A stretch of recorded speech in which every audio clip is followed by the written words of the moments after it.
विश्व के प्रथम वैज्ञानिक महाकारुणिक तथागत बुद्ध, चक्रवर्ती सम्राट अशोक,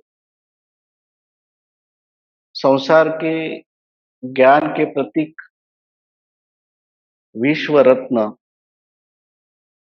बोधिसत्व, भारत के संविधान के निर्माता डॉक्टर बाबा साहब अम्बेडकर, सभी महामानवों को मैं अभिवादन करता हूँ। उसी प्रकार धम्मावेश को देखने वाले और सुनने वाले सभी श्रावक संघ को नमो बुद्धाय, जय भीम।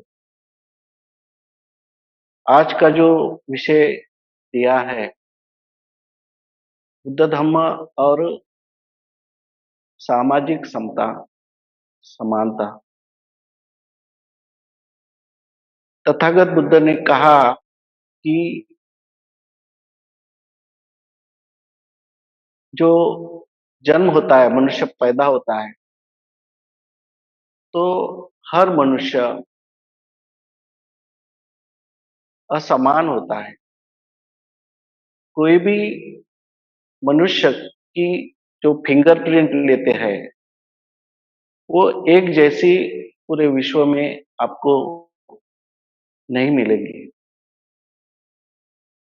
हर इंसान में थोड़ा बहुत तो फर्क रहता है, बदलाव होता है। कोई ऊंचा होगा, कोई पौना होगा, कोई काला होगा, कोई गोरा होगा। तो इस तरह से जो भौतिक रूप में इंसान असमान होता है, मगर मानसिक रूप में अगर इंसान के मन में समता भाव अगर संस्कारित होता है, स्थापित होता है,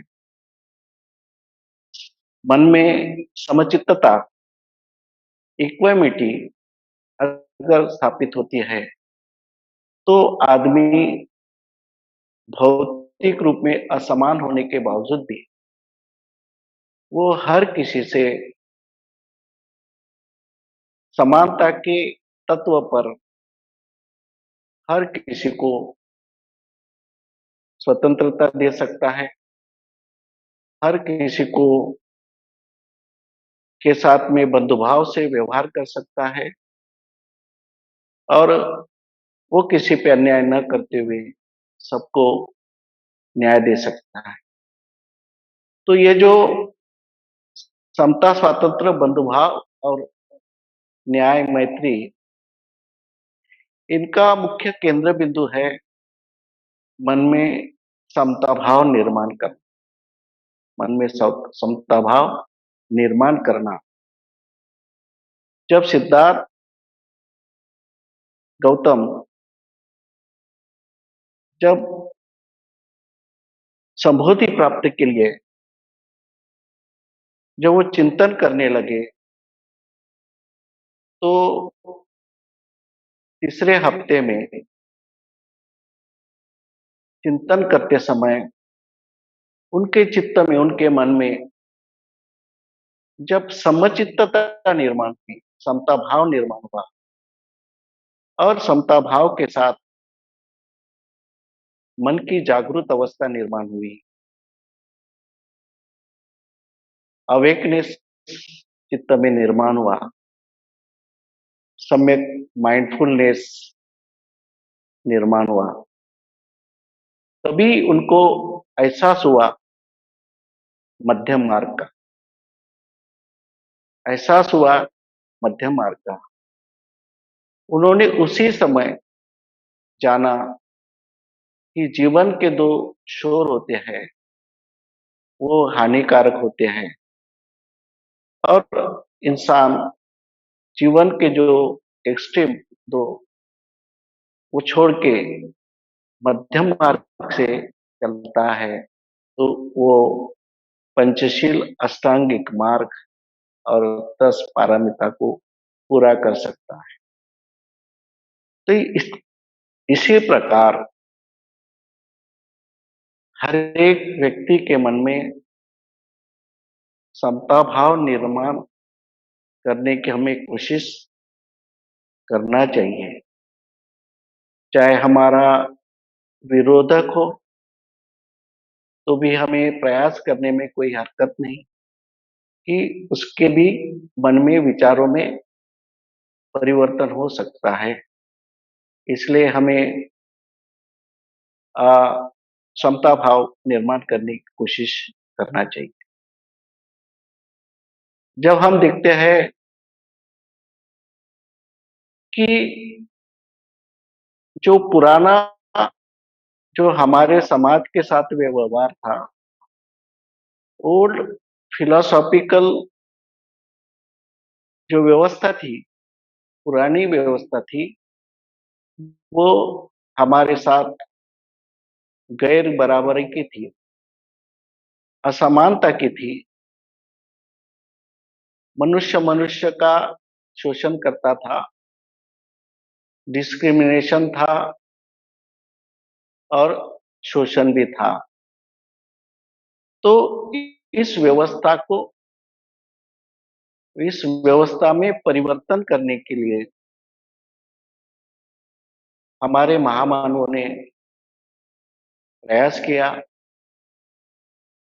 अपनी संघर्ष और त्याग किया और संघर्ष और त्याग के कारण उन्होंने क्रांति करने के कारण भारत में हम यशस्वी रहे कि समता स्थापित करने में हम काफी आगे बढ़े और हमने काफी अच्छा काम किया है। बाबा साहब आम्बेडकर ने 1935 को येवला में 13 अक्टूबर 1935 को बाबा साहब ने इसलिए ये कहा कि मेरा जन्म हिंदू धर्म में हुआ, लेकिन मैं हिंदू धर्म में मरूंगा नहीं। इसलिए कहा कि बाबा साहब को जो लोगों से जो बाबा साहब ने स्वयं देखा, उन्होंने स्वयं पीड़ा सहन की, उन्होंने दर्द स्वयं सहन किया कि गैर बराबरी क्या होती है। हम लोग पूर्व के हम बुद्धिस्ट हैं, लेकिन बुद्धिस्ट होने के बावजूद भी सम्राट अशोक के समय उन्होंने पूरा जम्बूद्वीप में बुद्ध धर्म का प्रचार प्रसार किया और भारत में भी बहुजन समाज, पूरा समाज, काफी समाज बुद्ध धर्म को मानने वाला बन गया था। इतना सब क्रांति होने के बावजूद भी सब लोगों का, जो बुद्धिस्ट लोग थे, उनका व्यवहार समतामूलक था। सबसे बंधुभाव, मैत्री, करुणा से सबके साथ व्यवहार करते थे। और चक्रवर्ती सम्राट अशोक ने भी जो राज किया, उनके राज में किसी को पीड़ा नहीं करी। यहाँ तक जो प्राणी मात्रा है, उनको भी उन्होंने काफी सुविधा देकर उनसे भी अच्छा व्यवहार हो, इस तरह से उन्होंने व्यवस्था बनाई थी। इतनी सारी व्यवस्था रहने के बावजूद भी भारत के अंदर ऐसी एक व्यवस्था धीरे धीरे बनने लगी कि एक ऐसा वर्ग तैयार हुआ कि जो मानव मानव में समानता नहीं चाहता था, गैर बराबरी चाहता था।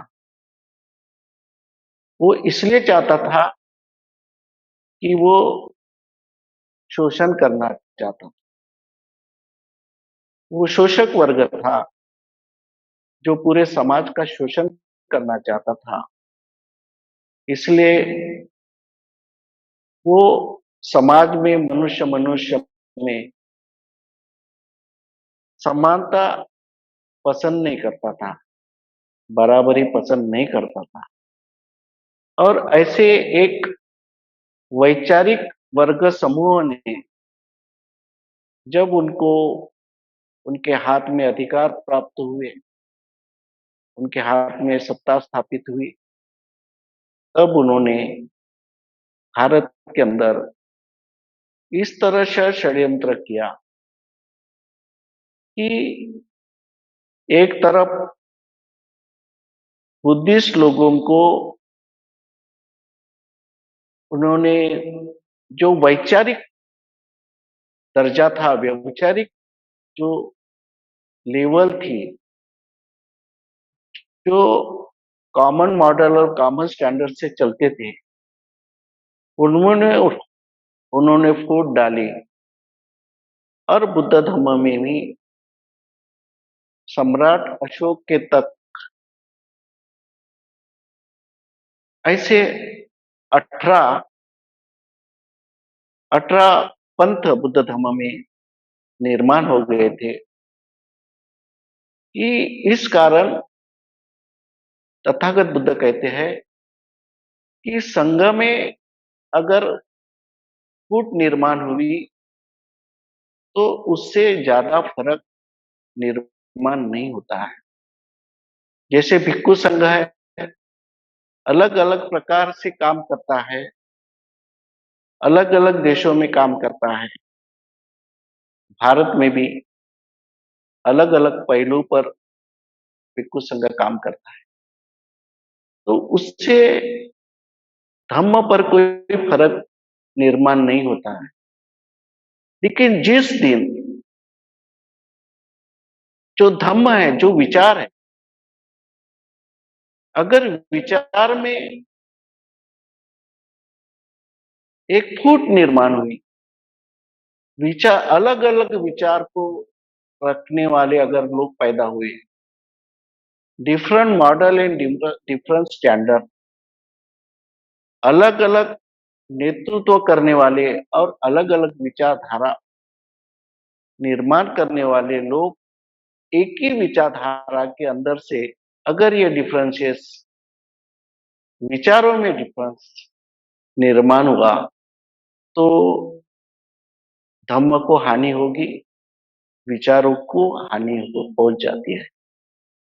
इस तरह से धम्म में अनेक शाखाएं निर्माण हुई। जिस समय बुद्ध धम्म में 25 शाखाएं निर्माण हुई,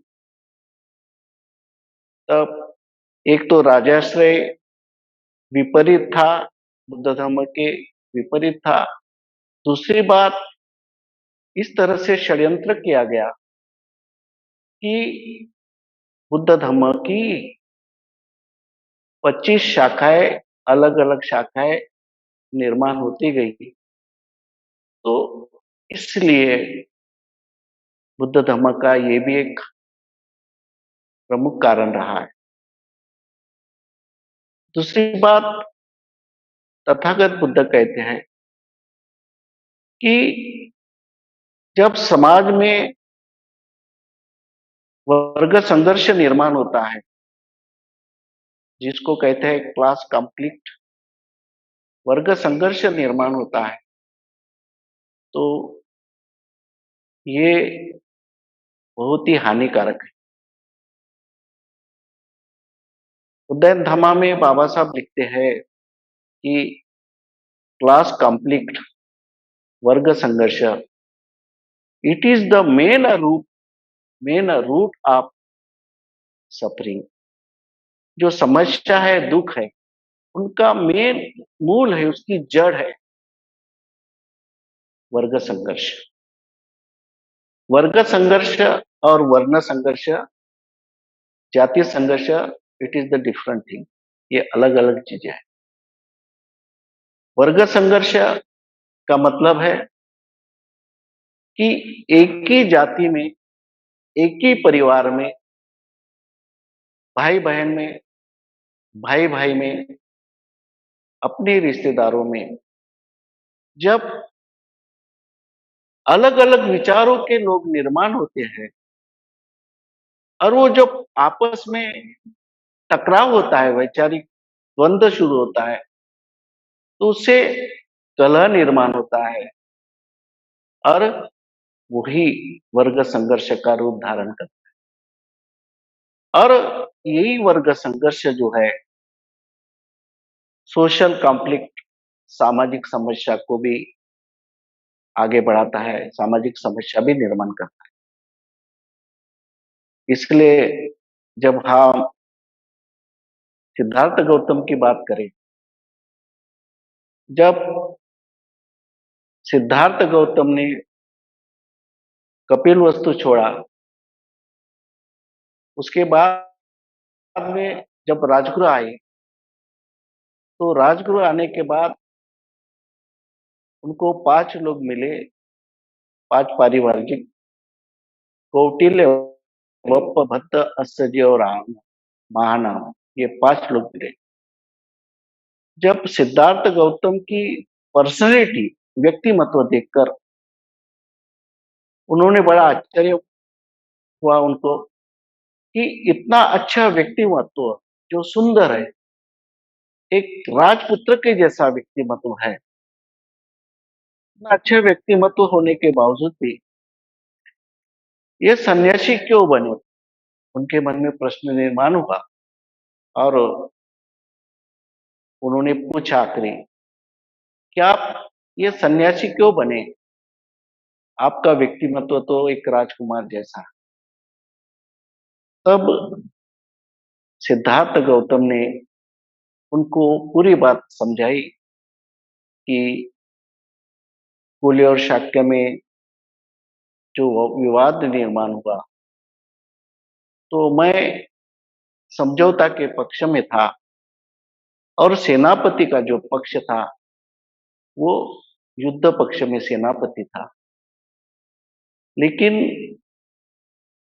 मैं जो समझौता पक्ष में था, तो मेरा विचार अल्पमत में आया और सेनापति का विचार, जो युद्ध का विचार था, वो बहुमत में आने के वजह से मुझे परिव्राजक बनना पड़ा और कपिल वस्तु नगर छोड़ के आना पड़ा।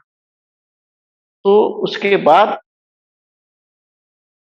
उन्होंने एक बहुत बड़ी बात उन्होंने बताई कि जब वो परिव्राजक बन करके जब कपिल वस्तु नगर से जा रहे थे, आगे बढ़ रहे थे, तब हनुमान नदी के पास खड़े रहे और पीछे मुड़ करके देखा तो काफी लोग उनके पीछे पीछे आ रहे थे। तब उन्होंने रुक कर उन लोगों को कहा कि मेरे पीछे आने से कोई फायदा नहीं, आप मेरे पीछे मत आइए, लेकिन मेरा जो विचार है, मेरा जो समझौता का पक्ष है, अपने आपस में न लड़ते हुए, एक दूसरे को न नष्ट हुए करते हुए, क्योंकि ये आपस का मामला, कोई दुश्मन नहीं थे, फूले और शाक के रिश्तेदार थे, पड़ोसी थे। तो इनमें हम समझौता करके जो भी प्रश्न है उसका सॉल्यूशन हम निकाल सकते हैं। तो ये जो मेरा विचार था समझौता के पक्ष का, उस विचार के कारण, मैं अल्पमत में आने के कारण मुझे इस स्थिति में आना पड़ा। तो मेरे पीछे आने के बजाय आप, मेरा जो विचार था, मेरा जो पक्ष था, समझौता का पक्ष है, इस पक्ष को इस विचार को आप जन-जन तक पहुँचो, लोगों तक पहुँचाओ। इस विचार का प्रचार करो। मेरा प्रचार नहीं करना है, विचारों का प्रचार करो। घर-घर जाओ और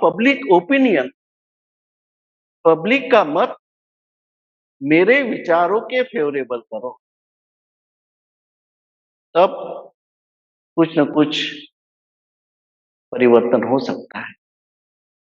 तो उन्होंने लोगों ने उनकी बात सुनी और समझौता के पक्ष में घर-घर जाकर उन्होंने प्रचार किया कि हम आपस में लड़ना,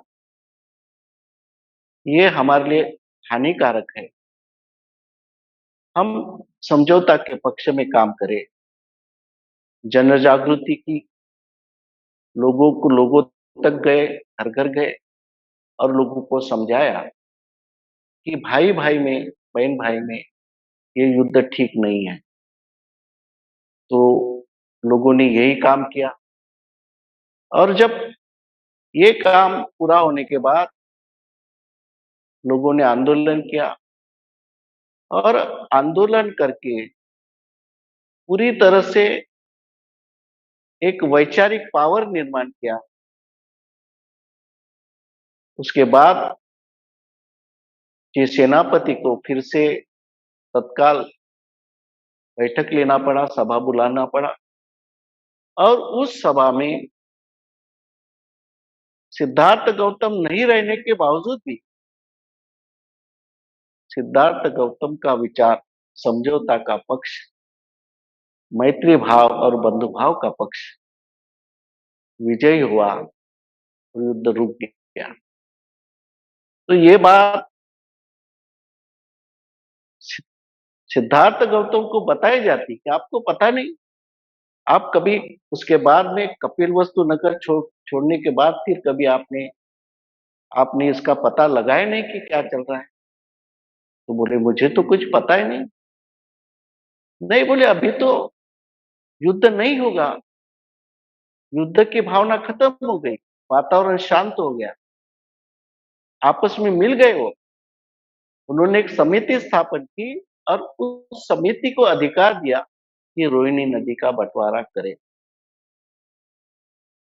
ये बात पता होने के बाद उनको पता चला, उसके बाद सिद्धार्थ गौतम ने गहराई से अपने मन में चिंतन किया,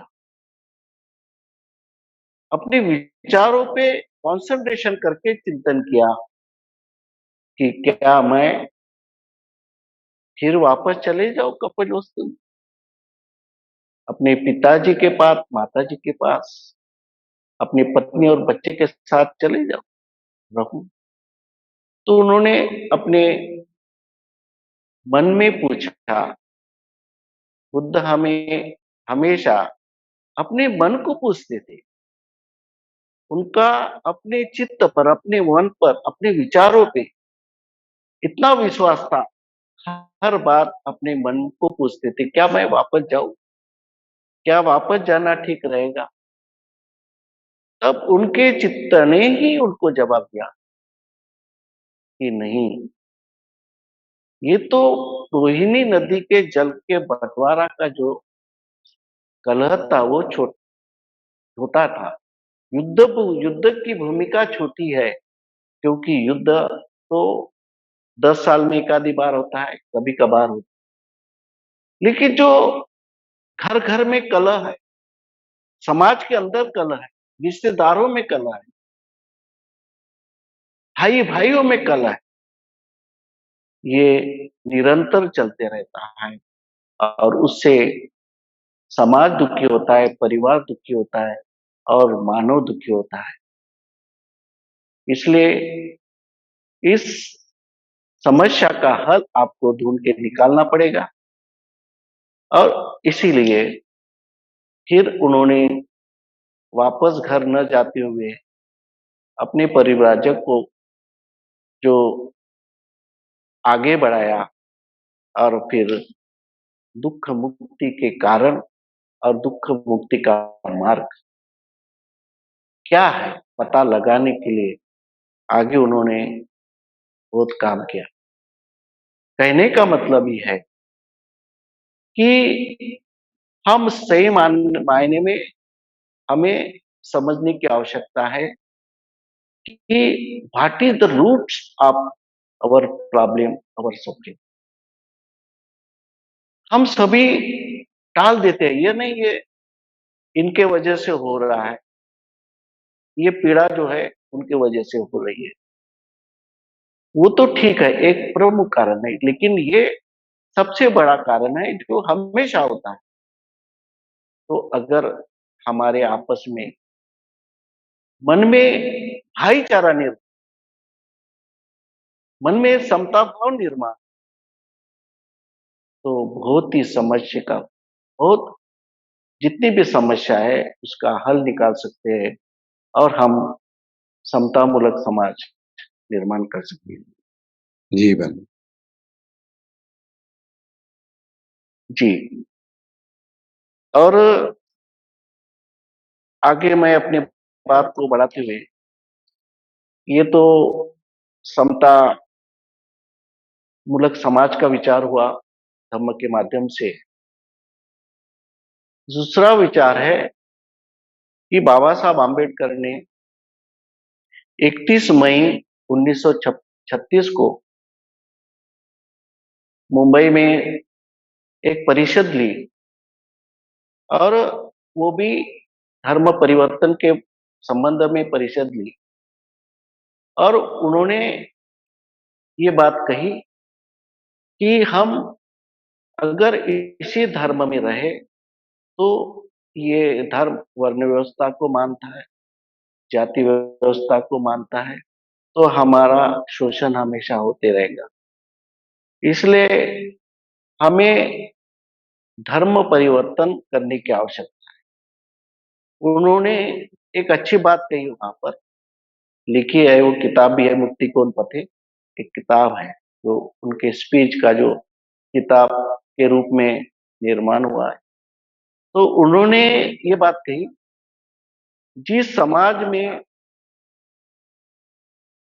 मनुष्य बल नहीं होता है, दुर्बल होता है समाज मनुष्य बल के संबंध में, मैन पावर जिस समाज के पास में नहीं होता है, वीकनेस होती है।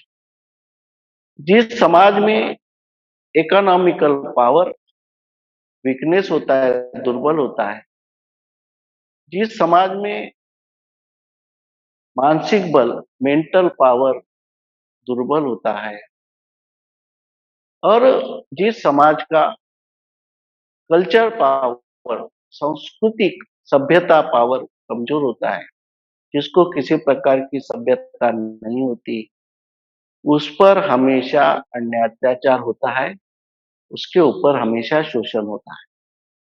तो हमें इसके साथ साथ ये भी इस बात पर भी हमें ध्यान देने की आवश्यकता है कि हमारे समाज में संघ कैसा निर्माण हो जिससे हमारा मैन पावर बढ़े, एक विचार के लोग, कॉमन मॉडल और कॉमन स्टैंडर्ड के लोग कैसे निर्माण करें, इस बारे में हमें समाज के अंदर काम करने की आवश्यकता है, वो भी धम्म के माध्यम से।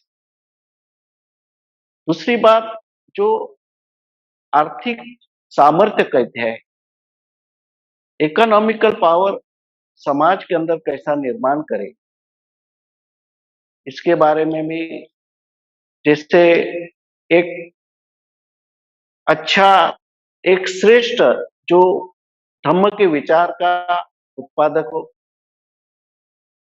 धम्म के विचार का विक्रेता हो और धम्म के विचार का ग्राहक हो, ये तीनों एक विचार के अगर है, उत्पादक भी धम्म के विचार का है जो किसी को ठगाएगा नहीं, ईमानदारी से विश्वास से काम करता है।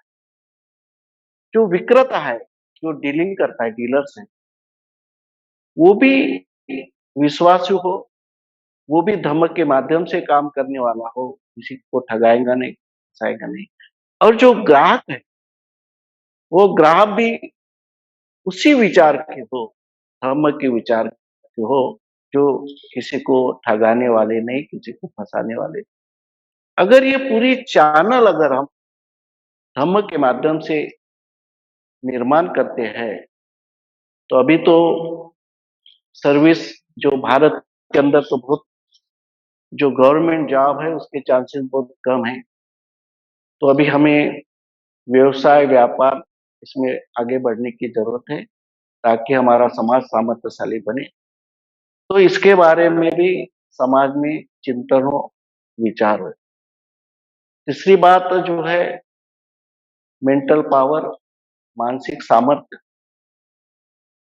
तो आज हमारे समाज में काफ़ी पढ़े-लिखे लोग हैं, अच्छे ज्ञानी लोग हैं, लेकिन समस्या ये एक है यहाँ हमारे अंदर कि 2 विद्वान इकट्ठा आकर काम नहीं करते। जो ज्ञानी लोग हैं, अगर वो इकट्ठा आए, हमारे में काफ़ी टैलेंट लोग हैं, इंटेलिजेंट काफ़ी लोग हैं, अर्थशास्त्री है, तो इतिहास तज्ञ हैं, विज्ञान के क्षेत्र में काम करने वाले लोग हैं। हर क्षेत्र में हमारे पास अच्छे लोग हैं, लेकिन उनकी एक टीम बनाने की आवश्यकता है, जो नेशनल लेवल पे, इंटरनेशनल लेवल पर काम करे और ये टीम हमेशा लोगों को सही मार्गदर्शन दे, लोगों को भ्रमित न करते हुए, अगर लोगों को सही मार्गदर्शन मिला, सही दिशा अगर ये लोग देते रहे, तो आज भी लोगों में बुद्ध धर्म के प्रति इतना लगाव है, बाबा साहब आम्बेडकर के विचारों के प्रति इतनी आस्था है लोगों में, सिर्फ हमें अच्छे नेतृत्व की आवश्यकता है। बाबा साहब आम्बेडकर जाने के बाद ये हमारे समाज में कमी रही है, जो एक तथागत बुद्ध का जो एक सर्वश्रेष्ठ अनुयायी जो बाबा साहब आम्बेडकर जिन्होंने बुद्ध के बाद एक समता, स्वातंत्र्य, बंधुभाव और न्याय की भावना पूरे विश्व में प्रचारित करने का काम किया और वो कमी को हमें पूरा करने की आवश्यकता है। तो मानसिक मेंटल भी हम सब मिलकर के इकट्ठा करें और सही में समाज को दिशा निर्देशित करें। और मैं चाहता हूँ कि ये काम धम्मावयोज के माध्यम से पूरे दुनिया के विश्व के लोग इकट्ठा करके इस वेज के द्वारा बहुत अच्छा काम हो सकता है, तो मैं अपेक्षा रखता हूँ। और अंतिम बात है जो कल्चर की, सभ्यता की। पहले हमें कोई सभ्यता नहीं था, हमें लोग इंसान ही नहीं समझते थे, तो हमें कल्चर क्या देंगे? आज हमें बुद्धिस्ट कल्चर मिला है, बुद्ध की सभ्यता मिली है, बुद्ध धर्म की पूरी विरासत हमें मिली है। आज इस विरासत को सुरक्षित रखने की आवश्यकता है, इस विरासत को आगे बढ़ाने की आवश्यकता है और हर एक धर्म का एक स्वतंत्र कल्चर है। मुस्लिम का अपना एक अलग आइडेंटिटी है, क्रिश्चियन की अलग आइडेंटिटी, हर एक धर्म की अलग आइडेंटिटी है। लेकिन आज भी हमारे बुद्धिस्ट लोग पुरानी आइडेंटिटी छोड़ने के लिए तैयार नहीं। जी। तो हमें भिक्षु के माध्यम से हम अपनी बुद्धिस्ट आइडेंटिटी निर्माण करने की आवश्यकता है, जो कि हमारी सभ्यता बनाए रखे। ये हमें काम करने की आवश्यकता है, तभी जी। समाज में समता भाव, समानता हम निर्माण कर सकते हैं। जी। बुद्ध धर्म में अक्सर हमारे विचारों में परिवर्तन आ गया, प्रवर्तन, हमारे विचारों में प्रवर्तन आ गया। जैसे तथागत बुद्ध ने आषाढ़ पूर्णिमा को सारनाथ में धम्म चक्र प्रवर्तन किया, यानी धम्म यानी एक विचार जो पुराने विचार है, उस विचार को छोड़ करके उन्होंने एक नया विचारों को प्रवर्तित किया समाज को नया विचार दिया। फिर भी उस समय संबोधि प्राप्त करने के बाद जब बुद्ध बुद्ध गया में थे, तब उन्होंने कुछ चिंतन किया और कहा कि मेरा जो धम्म है, मेरा जो विचार है, एक नया सिद्धांत जो पुराने धर्म में अनेक कमियां हैं, अंधश्रद्धाएं हैं, अनेक हमारे हित के विरुद्ध में बातें हैं। लेकिन मेरा जो नया धर्म है, मेरा जो नया सिद्धांत है, वो एकदम अलग है, विचार अलग है। इस विचार को लोग समझ पाएंगे क्या नहीं? अगर लोग समझ पाए तो उसको स्वीकार करेंगे क्या नहीं? अगर इसको स्वीकार भी किए तो आचरण में लाएंगे कि नहीं?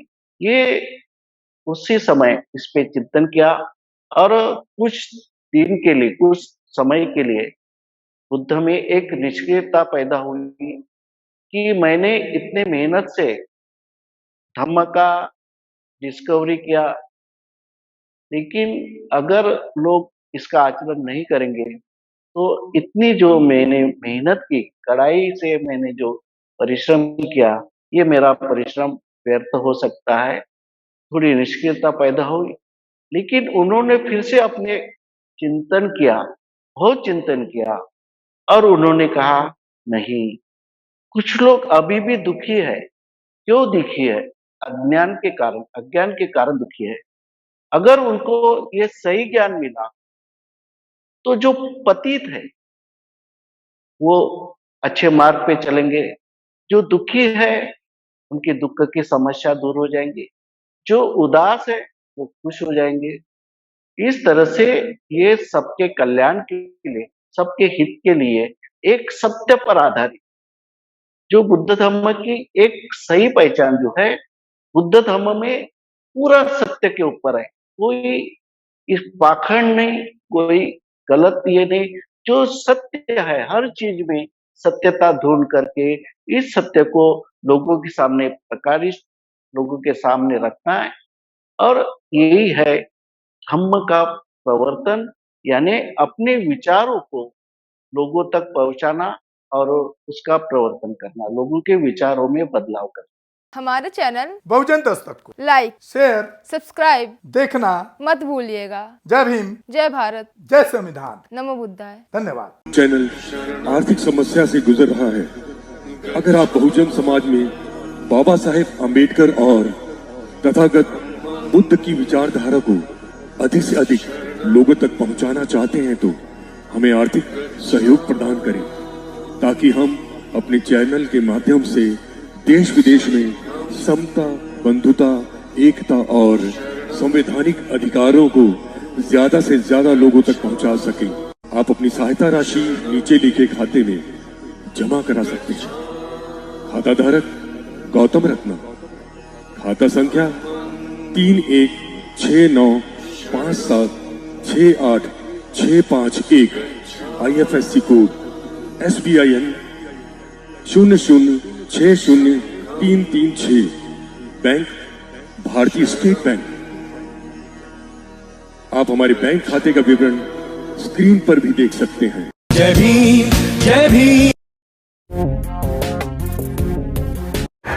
मैं गौतम रत्ना आपका बहुजन फिल्म प्रोडक्शन में स्वागत करता हूं और आप हमारे प्रोडक्शन हाउस के अंदर अपना कैरियर बना सकते हैं as a film director, as a producer and actor and actress and editor and cinematographer also.